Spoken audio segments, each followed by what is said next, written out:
Hey guys, Tristan here from RC Bros 2000, and today we have Kodiak's Level 1 upgrade. What we're going to be doing is installing the TRX EZ Start system, and it's going to be a quick upgrade. All we got to do is take the engine off, slap this on, and we are done. Let's just hope with this system we can get this RC started.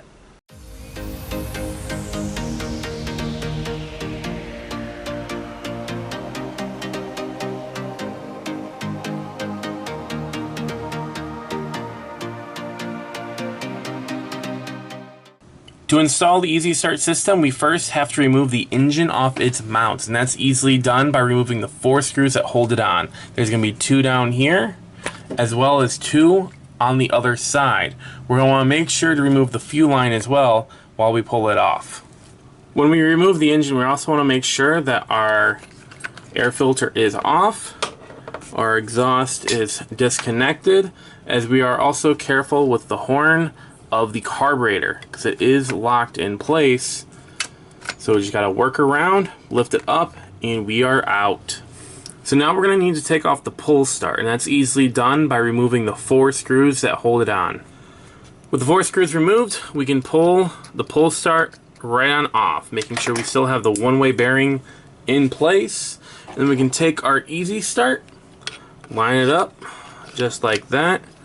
We want to make sure we get the one-way bearing in place properly. Sometimes it's easier just to pull it off, keeping it in the same direction and sliding it onto the EZ Start itself. And once we have it in place, we're going to go ahead and screw in the 3 screws that hold the EZ Start on. Next, what we want to do is to start hooking up our harness.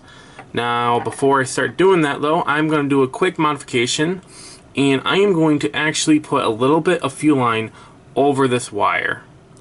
I went ahead and plugged the entire wiring harness in. So we have the blue wire that leads to the glow plug with the fuel line put on around it to help protect it from flips. I normally do this on all my nitros, and I went ahead and tried something a little different. Normally I just slide the tube in, but it takes a while to work it on over. So I went ahead and made a small cut in the fuel line to just slip the wire through, and then used string tube on either side to hold the tube from falling completely out. Then I went ahead and ran the black and red wires to the motor, and as you can see, the motor is marked on which side is positive and which side is negative. And then went ahead and set the ground wire on the very edge right there so that we have both circuits ready to go. Now all we have to do is drop it into the RC. To drop the engine into place, it is an exact reverse of what we did before. We want to take the clutch bell end, go in at an angle, going past the spur, so that we can get the carburetor in the little hook right here on the horn. Once that's in, we can just lie it down into its mount. It should pop right on in. Then we can go ahead and screw these 2 screws down, as well as those 2 screws. Once we have the engine installed, just remember that the exhaust, the fuel line, as well as the air filter up here all need to be put back in. I have already done so, as you guys can see. And then the last thing we need to do is to take the EZ Start connector, push it up along with the retainer, and screw in the 2 screws that hold it in place.